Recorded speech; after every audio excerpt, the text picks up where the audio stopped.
What made you realize the relationship was over? Before we start with the first story, please hit the subscribe button and ring the notification bell to stay updated with us. Number 20. When her sister called me and said, "You're a really nice guy and I like you." Remember Jason? You do? Yeah, well, she's effing him in the other room as we speak. That's pretty much when I knew. Number 19. He made me feel more lonely while we were together than if I were to be single. One of my friends is in a similar place right now, not a good thing to watch. Number 18. My first boyfriend accidentally punched me in the face. It wasn't totally innocent, because it happened due to him angrily flailing about like an angry animal, but it was an accident. Instead of comforting me, he, while lying beside me in bed, immediately began to scream, "Great, just another thing for you to hold over my head." I was shocked. I thought perhaps it would have been a wake-up call. We broke up shortly after. It's a really sad memory. Number 17. This is how I feel currently. He goes to work, comes home, gets on the computer all night, and is on it from morning to night on weekends. Just playing games, watching YouTube, or gambling. And says he doesn't have the attention span to sit and watch something with me. Or goes straight to the bar or casino after without telling me and lying about it, even though I can see his location. We just got a puppy, now 11 weeks and has a UTI. And he doesn't help at all even with his own 4-year-old GSD and our 2 cats. Leaves socks and clothes and dishes, beer cans everywhere for me to clean up after. And makes me feel guilty for not working full-time on top of doing all of the cooking, cleaning, and animal care, which is all 10 times more and harder with a new puppy, even though we move every 2 years for his career. I don't have a car, my license expired and he won't let me retake the test with his car. I feel stuck, exhausted, and lonely. I've had it. I spell bad at it too. I'm so busy with a sick puppy, so I'm going to update to as many responses as possible. It's not like I haven't tried, there's just always an obstacle. I couldn't even think about trying to find a way to get my license until I found a way to get contacts/glasses. I'm legally blind. I don't get insurance from the states I live in because I usually don't live in them long enough to qualify. I have nowhere to go besides a women's shelter, and I'm not being physically abused. I have been, a lot, but not where I am now, and I won't use their resources when I can take the pain of loneliness and exhaustion until I figure a way out. Number 16. The other guy she was seeing. Backstory. During our relationship, I started my own business, and I'll admit I did work a lot trying to start it. During this time, she found another guy while I was working. I believe they were together for a year while we were dating. Fast forward 4 years since the breakup, and my business is extremely successful, and I'm able to take lots of time off and travel. I'm doing better personally than I could have imagined. I also like long walks on the beach, movies, and comedy. Please send dating applications to my inbox. Number 15. We were apart for 2 weeks. I flew to meet him. He was waiting at the airport for me. As I descended the escalator, I could see him standing there, and I felt no happiness. He was a drug-addicted, alcoholic narcissist.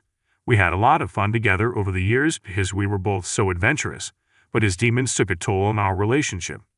We had never been apart that long since we had met 4 years before, and being away from him for those 2 weeks changed something in me. I met him just before I turned 21, so I had spent the entirety of my adult life with him up until that point. I couldn't conceive of how I could extricate my life from his, my things from his. It took me 2 more years to leave him. Number 14. Removes glasses from experience, saying I wanted to break up, followed by multiple headbutts in the face, punches, and hits by a dumbbell, but gladly got the scissors away. I passed out from a concussion, and she went downstairs to drink with her ex, dad, and brother. Left to work in the morning with massive black eyes. Never went back to pick up the little stuff I had. Number 13. Taking phone calls in a different room. Parking outside around the corner for 10 minutes before coming home. Excuses made to not have sex or complaints about it. Less touchy-feely. Kisses and hugs felt empty. Body language. Less calls/texts with very slow replies, if you get them. While the phone is always within reach. Less/no compliments. No interest or asking first in seeing you or doing anything. Saying nice things and showing nothing in action. Number 12. He told me we could stop using and get clean, but he would eventually want to do it again every once in a while. I'd immediately left and fixed my life on my own. Now I'm almost 5 years sober, with a loving fiancée and a beautiful baby girl. Number 11.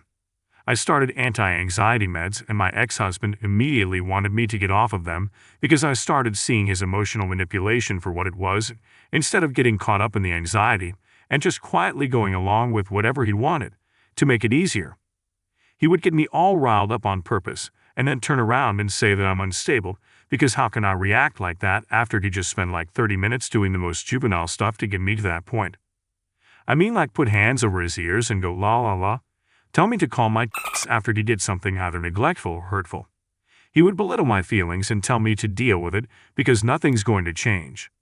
Before my meds, I would basically be the okay face meme. Once I was on my meds, I stopped reacting the way he wanted me to and he kept getting angrier and angrier. He kept escalating his manipulation until one day after a fight of him telling me how badly he wanted to leave me again. Usually he starts calling apartments in front of me while I sob for him not to break up the family. I told him to go if he was so desperate to leave. I went out to dinner with my dad and I came back to the house full of boxes he locked in the room. I didn't talk to him because I knew this was another manipulation tactic to try and get me to cry.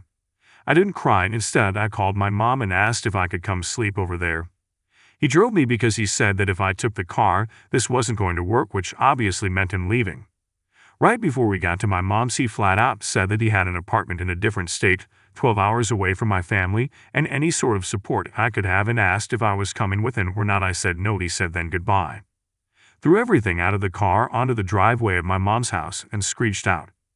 He left at 5:00 a.m. the next morning and I didn't accept any of his calls or texts for a week. When I finally did, he had the nicest tone on telling me that he never left me and that this was a business trip that we had talked about. Again, if I was off my meds, I might have believed him and doubted my own sanity. But I knew for a fact we had not talked about it, and all of his actions the night before proved otherwise. Also, he stole my computer. To this day, he blames my medicine for why our relationship is broken. In a way, he's right. My medicine was the only way I was able to see the abuse for what it was. Number 10. My mother died. He did the bare minimum of sympathy and support for a few weeks, then got angry and disgusted at the fact that I was still grieving. Number 9. Thought about life without her 6 months down the road. If I saw her out and with someone else, would I be distraught or happy for her? I had no feeling of sadness thinking about that, and I knew we just weren't in love anymore. Sad, but it happens. Number 8. I realized that I couldn't make time for her while studying to pass the bar exam. She stopped taking her meds/seeing her therapist, and I also realized that I couldn't continue being her only emotional support and her boyfriend at once. Number 7. She waited until my close friend and mentor in science passed away unexpectedly before telling me that she cheated on me in the first month of our relationship and that she wanted to have me and some other dude as her boyfriends. She wasn't one bit contrite or remorseful, and she timed it so that she could tell me in the first 24 hours after my friend died, just to ensure that I was already twisting in the breeze emotionally when she skewered me with that one. Note of interest. I wound up getting to know the other dude pretty well when we were kind of forced to rely on each other for sanity checks because this girl was gaslighting the holy out of us both. So I wound up with a friend out of that deal, and the woman, she moved on. Blocked me on her social media, which actually helped me get some closure. Straight up, I dodged a bullet on that one. So did dude. Number 6. The night he told me that I was no longer allowed to drive anywhere by myself, that he would keep the keys and I would have to ask him to drive me places so he knew where I was going and who I was with. I was gone the next day after 16 years. Number 5. After every disagreement ended with her playing the victim, blaming her exes or her childhood and me having to apologize for it. She did have trauma, but that wasn't my fault.